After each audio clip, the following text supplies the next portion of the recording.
अस्सलाम वालेकुम क्लास। हमारा थर्ड लेक्चर है क्रिप्टोग्राफी का। अब तक जितने भी हमने क्रिप्टोग्राफी के जो हमने 2-3 लेक्चर डिस्कस किए हैं, कुछ जो हमने क्लास में डिस्कस किया है, उसके अकॉर्डिंग हम काम ये करते थे कि हमें एक प्लेन टेक्स्ट गिवन होता था, मैसेज गिवन होता था। हम क्या करते थे कि अकॉर्डिंग टू की उस पे प्रोसीजर लगाते थे और फिर उसको कोड कर देते थे। हमने एक मेथड पढ़ा जिसमें हमारे पास की थी अल्फ़ाबेट्स में, फिर हमने मेथड पढ़ा जिसमें की डिजिट थी, फिर हमने 2 क्रॉस 2 मैट्रिक्स को डिस्कस किया। अब नेक्स्ट जो हमारा लेक्चर है उसमें हम जनरल बात करेंगे। जैसे अगर हो सकता है जो मैसेज हमने कन्वे करना है वो एक से ज़्यादा हो। फॉर एग्ज़ाम्पल अगर आर्मी को कोई मैसेज हमने भेजना है, ठीक है? तो गवर्नमेंट के पास ऑप्शंस होते हैं, प्लान्स होते हैं, प्लान ए, बी, सी इस तरह 3 प्लान्स होते हैं। अब वो प्लान ए क्या है उसमें कोई ना कोई मैसेज होगा। इसी तरह प्लान बी क्या है उसमें भी कोई मैसेज होगा, प्लान सी क्या है उसमें भी कोई मैसेज होगा। अब पहले कौन-सा मैसेज भेजना है? ठीक है? 3 मैसेज हैं जो हमने आर्मी तक पहुँचाने हैं। अब पहला मैसेज कौन-सा होगा या कितने चांसेस होंगे कि हम पहला ऐसा होता है ना कि चांसेस होते हैं कि कितने चांस है कि हमने प्लान ए पे अमल करना है या अगर वो फेल हो जाता है तो बी पे अमल करना है। अब इन प्लान्स के अंदर है मैसेज। अब हमें नहीं पता कि कौन-सा मैसेज पहले भेजना है, कौन-सा दूसरे नंबर पे, कौन-सा तीसरे नंबर पे। तो उन मैसेजेस के चांसेस हैं कि प्लान ए के कितने चांसेस हैं कि ये सक्सेसफुल होगा, उसमें एक मैसेज है। तो प्लान ए पे भी प्रोबेबिलिटी होगी कि इतने चांसेस हैं कि ये मैसेज हम कन्वे करेंगे तो ये काम हो जाएगा। इसी तरह बी के भी चांसेस हैं, सी के भी चांसेस। अब हम बात मैसेजेस और चांसेस की करेंगे और जहाँ बात चांस की आ जाएगी वहाँ पे प्रोबेबिलिटी आ जाएगी। यही चीज़ है हमारा आज का टॉपिक एंट्रोपी। एंट्रोपी का मतलब है कि कोई भी मैसेज भेजने के चांस कितने होंगे, ठीक है? चांस मतलब प्रोबेबिलिटी। अगर हमने हमारे पास अब एक मैसेज नहीं, हम जनरल बात करेंगे कि मैसेजेस हैं M1 है, M2 है, M3 है। ये 3 मैसेज हैं। M1 की प्रोबेबिलिटी P है, M2 की P2 है, M3 की P3 है। तो इन चीज़ों का जो सम है, इन सबको अगर हम सम कर लें तो वो हमारे पास एंट्रोपी बनती है। तो एंट्रोपी की जो डेफिनेशन है वो यही है हमारे पास कि एक्स जो है वो कोई भी रैंडम वेरिएबल है। Let X be a random variable. तो एक्स की एंट्रोपी, अब एक्स क्या है? एक्स सारे मैसेजेस का सम है। जितने भी मैसेजेस हैं जो हमने प्लान करके रखे हैं भेजने के लिए, अभी नहीं पता हमने इनमें से कौन सा मैसेज पहले भेजना है, लेकिन वो सारे जो मैसेजेस हैं उन सबका सम आप कह लें कि वो एक्स है। ठीक है? अब अगर एक्स कोई भी रैंडम वेरिएबल है, यानी कि वो सारे मैसेजेस को मैंने सम किया हुआ है, वो एक्स में रखे हुए हैं, तो उसकी एंट्रोपी क्या होगी कि चांसेस क्या होंगे, हम पहले कौन-सा मैसेज भेजेंगे, दूसरे नंबर पे कौन-सा भेजेंगे और तीसरे नंबर पे कौन-सा मैसेज भेजेंगे। एक्स अब रैंडम वेरिएबल है, तो एंट्रोपी क्या होगी हमारे पास, एंट्रोपी को हम 2 तरह से डिफाइन करेंगे। यहाँ पे अब हमारे पास फर्स्ट वन पे जो एंट्रोपी, एंट्रोपी को हमने डिनोट करना है एच ऑफ एक्स से, ठीक है? एक्स वो हैं जो सारे मैसेजेस हैं। अब ये किसके इक्वल है? ये minus sum of P x into log of P x. अब यहाँ पे ये पी एक्स क्या है? ये तो सम हो गया ना सारे मैसेजेस का। पी एक्स है प्रोबेबिलिटी। प्रोबेबिलिटी के किस मैसेज के भेजने के कितने चांसेस हैं, ठीक है? ये फॉर्मूला है एक जो हमने जनरेट कर लिया जिससे हमें पता चल जाएगा कि हमने कितने चांसेस हैं किस मैसेज को भेजने के लिए। तो इसका फॉर्मूला क्या है? एच ऑफ एक्स जो है वो इसका नाम एंट्रोपी हमने रख दिया है और इसको डिनोट हमने करना है एच ऑफ एक्स से और फॉर्मूला इसका क्या है? Minus some P of x. ये अब लोगार्थम है जिसकी बेस क्या होती है? इसकी बेस आप 2 भी ले सकते हो और 10 भी ले सकते हो। वो अकॉर्डिंग टू सिचुएशन होगी, क्वेश्चन में आपको जो भी बेस गिवन होगी। इनटू पी ऑफ एक्स, ये भी क्या है हमारे पास? प्रोबेबिलिटी है। अब आपको लॉग की एक प्रॉपर्टी पता है कि माइनस को अगर हम स्टार्ट में ले आए या हम लॉग के अंदर जो भी वैल्यू इसकी जो पावर हो हम उसको उतार लेते हैं साइड पे, तो इसी तरह हम इस पावर को इसके ऊपर दोबारा भी लिख सकते हैं। जब पी ऑफ एक्स की पावर -1 होगी तो इसको मैं 1 ओवर पी एक्स लिख सकती हूँ। तो ये जो एंट्रोपी का फार्मूला है इसको आप लोग दोनों तरह से लिख सकते हैं, या माइनस स्टार्ट में लिख लें या माइनस इधर ला के उसको 1 ओवर पी एक्स कर लें।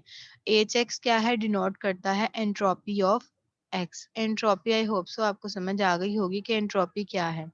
एंट्रोपी ही है वो चीज़ जो हमने असल में अब फाइंड करनी है। हमें अब मैसेजेस पता है, उनको हमने नाम दे लिए हैं M1, M2, M3, जैसे कि प्लान होते हैं A, B और C, वैसे ही ये 3 प्लान हैं, 3 मैसेजेस हैं। अब तीनों को भेजने की प्रोबेबिलिटी क्या है, कि पहले प्लान की प्रोबेबिलिटी क्या है, कि कितने चांसेस हैं कि पहला मैसेज हमने भेजना है M1 पहले भेजना है, या कितने चांसेस हैं कि हमने पहले M2 भेजना है, या कितने चांसेस हैं कि पहले हमने M3 भेजना है। इसके हमारे पास चांसेस होंगे। ठीक है, ये हो गई इसकी डेफिनेशन। और एच ऑफ एक्स मैंने बता दिया है, एंट्रोपी है। इन सारी चीजों को जब हम ऐड करके एक जगह पे रख लेंगे, सारे प्लान्स, सारे मैसेजेस, सारी प्रोबेबिलिटीज, उन सब का सम हमारे पास एंट्रोपी होगा। अब मैं आपको इसकी एक एग्जांपल देती हूँ जिससे आपको मजीद जो है वो बात क्लियर हो जाएगी। अब एक क्वेश्चन है कि m मैसेजेस हैं, ठीक है, हमारे पास m मैसेज है, हम जनरल बात करेंगे। m मैसेजेस हैं, हमें नहीं पता M1, M2, M3 up to so on. ठीक है, हमारे पास m मैसेजेस हैं। m मैसेजेस की प्रोबेबिलिटी भी कितनी है, m है, P1, P2, P3। पहले मैसेज की M1 की प्रोबेबिलिटी P1 है, M2 की P2 है, M3 की P3 है। इसी तरह जितने मैसेजेस हैं उनकी उतनी ही प्रोबेबिलिटीज होंगी। ठीक है, अब क्वेश्चन में वो कह रहा है कि m मैसेजेस की m प्रोबेबिलिटीज गिवन है।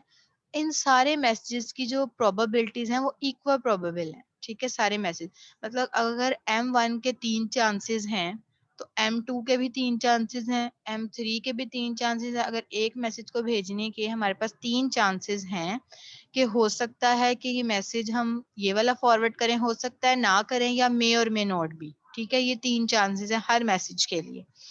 अगर सबकी प्रोबेबिलिटी सेम हो तो हम एंट्रोपी कैसे फाइंड करेंगे, कि कितने मैसेजेस के कितने चांसेस हैं, सारा जो सम है वो। एंट्रोपी का हमें फार्मूला पता है, हमने सिर्फ इसका एंट्रोपी का फार्मूला याद रखना है, उसके अंदर सिर्फ हमने वैल्यूज पुट करनी है। अब एंट्रोपी के फार्मूले में मेन चीज है प्रोबेबिलिटी, कि हमें मैसेजेस की अगर प्रोबेबिलिटी पता है तो प्रोबेबिलिटी की जगह, क्योंकि जो फार्मूला दोनों जगह पे हमने प्रोबेबिलिटी की वैल्यू पुट करनी है, तो जस्ट आपको एंट्रोपी का फार्मूला याद होना चाहिए, उसमें हमने प्रोबेबिलिटी की वैल्यू पुट करनी है, तो हमारे पास जो है वो मैक्सिमम चांस और मैक्सिमम मैसेजेस आ जाएंगे। तो हमने क्या करना है, इसका फार्मूला याद रखना है। अब मैसेजेस हमारे पास m है और प्रोबेबिलिटी भी क्या है, m ही है। तो हम अब क्या करेंगे, और प्रोबेबिलिटी उसने हमें बता दिया कि प्रोबेबिलिटी क्या है, इक्वी प्रोबेबल है, कि सबकी प्रोबेबिलिटी जो है वो इक्वल है, सबकी प्रोबेबिलिटी बराबर है। यानी हमें पता है कि प्रोबेबिलिटीज का सम, ये इसका सोल्यूशन, यहाँ से हम स्टार्ट करें। हमें पता है कि प्रोबेबिलिटीज का सम जो है वो किसके इक्वल होता है, 1 के। P1, P2 plus P3 up to so on PM। M जिसकी M प्रोबेबिलिटी है तो लास्ट प्रोबेबिलिटी को हम PM से डिनोट करेंगे। सम जो है प्रोबेबिलिटीज का किसके इक्वल है, 1 के। और ये भी हमें पता है कि सारी प्रोबेबिलिटीज आपस में क्या है, इक्वल है। तो यहाँ से हम ये चीज लिख सकते हैं कि P into M equal to 1। M chances हैं और P क्या है, प्रोबेबिलिटी है। तो चांसेस को अगर हम प्रोबेबिलिटी से मल्टीप्लाई करते हैं तो मैक्सिमम आंसर 1 ही आएगा, क्योंकि सम जो है इसका वो किसके इक्वल होता है, 1 के। यहाँ से हमने प्रोबेबिलिटी की वैल्यू निकाल लेनी है। m दूसरी तरफ जाके क्या हो जाएगा, डिवाइड हो जाएगा 1/m। अब ये प्रोबेबिलिटी की वैल्यू आ गई जनरल, कि मतलब जो भी मैसेज होगा उसको हम 1 पे, जो भी मैसेज होगा उसको 1 पे डिवाइड करेंगे तो हमारे पास प्रोबेबिलिटी आ जाएगी कि इस मैसेज का इतने जो है वो ये चांस है इस मैसेज का। तो P की वैल्यू आ गई है हमारे पास। अब हमने जस्ट फार्मूला हमें याद होगा तो हमने फार्मूले में पुट कर देनी है। फार्मूला हमारे पास क्या था, सम करना है हमने जितने भी मैसेज हैं। मैसेज हमने ले लिए, आई है 1 से m तक, PI log into 1/PI। ठीक है, अब हमें पता है m प्रोबेबिलिटीज थी ना, P1, P2, P3 up to so on PM। जब हम इन सब का सम करेंगे तो I हमारे पास कहाँ से कहाँ तक होगा, I मेरे पास 1 से लेकर m तक होगा। अब हम समीशन ओपन कर देते हैं। पहले I की जगह 1 पुट किया, फिर 2 पुट किया, अप टू सो ऑन हमारे पास कहाँ तक ये जाएगा, m तक आ जाएगा। ठीक है, अब हमने वैल्यूज पुट कर देनी। P1 की वैल्यू क्या है, 1/m। जितने भी P's हैं, P1 है, P2 है, सब सबकी प्रोबेबिलिटी मैंने आपको बताया था, हर मैसेज की प्रोबेबिलिटी सेम है। उसने क्वेश्चन में कहा है कि इक्वी प्रोबेबल हैं सारे मैसेज। तो अगर P1 जो है वो 1/m है तो P2 भी क्या होगा 1/m, Pm भी क्या होगा 1/m। सबकी प्रोबेबिलिटी जो सेम है तो आंसर भी क्या होंगे इनके सेम। एक P हमने ये निकाल लिया है 1/m है, तो P1 क्या होगा वो भी 1/m होगा, P2 भी 1/m होगा और Pm हमारे पास फिर क्या होगा वो भी 1/m ही होगा। हम सब की ये वैल्यूज यहाँ पे पुट कर देंगे। जब हम सब की वैल्यूज पुट कर देंगे तो यहाँ से आपको पता चल जाएगा कि हमारे पास m टाइम्स हैं ये सारे जो है m टाइम्स हम लिख सकते हैं इसको 1/m, ये 1 टाइम, ये 2 time, up to so on. Messages m times हैं, प्रोबेबिलिटीज m टाइम्स हैं, तो इन सब का सम भी कितने टाइम्स हो गया m टाइम्स हो गया। तो ये m इस m से क्या हो जाएगा कैंसिल हो जाएगा। जब ये m इस m से कैंसिल हो जाएगा आंसर मेरे पास क्या बचेगा, ये log ऑफ 2 बेस 2, इस 2 का मतलब है कि इसकी बेस क्या है 2 इंटू m। ये एंट्रोपी का आंसर आ जाएगा कि जो भी मैसेज है हम उसका लॉग लेंगे हमें पता चल जाएगा कि ये उसकी एंट्रोपी है। और मैक्सिमम एंट्रोपी ही हमारे पास यही है, क्योंकि मैक्सिमम जब हमारे पास हर मैसेज का चांस बराबर हो जाना है कि हर मैसेज का चांस सेम है, हर मैसेज को सेंड करने का चांस सेम है, तो हमारे पास ऐसी सिचुएशन में एंट्रोपी जो है वो मैक्सिमम आती है। आपने जस्ट एंट्रोपी का फार्मूला याद रखना है और आपको प्रोबेबिलिटी निकालनी आनी चाहिए जो भी आपको क्वेश्चन गिवन होगा। अगर तो प्रोबेबिलिटी सेम है तो प्रोबेबिलिटी 1/m होगी। ठीक है, अगर m मैसेजेस हैं प्रोबेबिलिटी सेम है तो प्रोबेबिलिटी 1/m होगी। जस्ट उसको फार्मूले में पुट करना है और आंसर आपने निकाल लेना है। आज के लेक्चर में आप बस इतना एंट्रोपी के बारे में आप लोग खुद भी, आपके पास अब नेक्स्ट हैं 3 डेज, एंट्रोपी का टॉपिक आप सर्च करें, इसके अगेंस्ट जो है आप एग्जांपल्स कुछ देखें, इसको खुद भी समझने की कोशिश करें।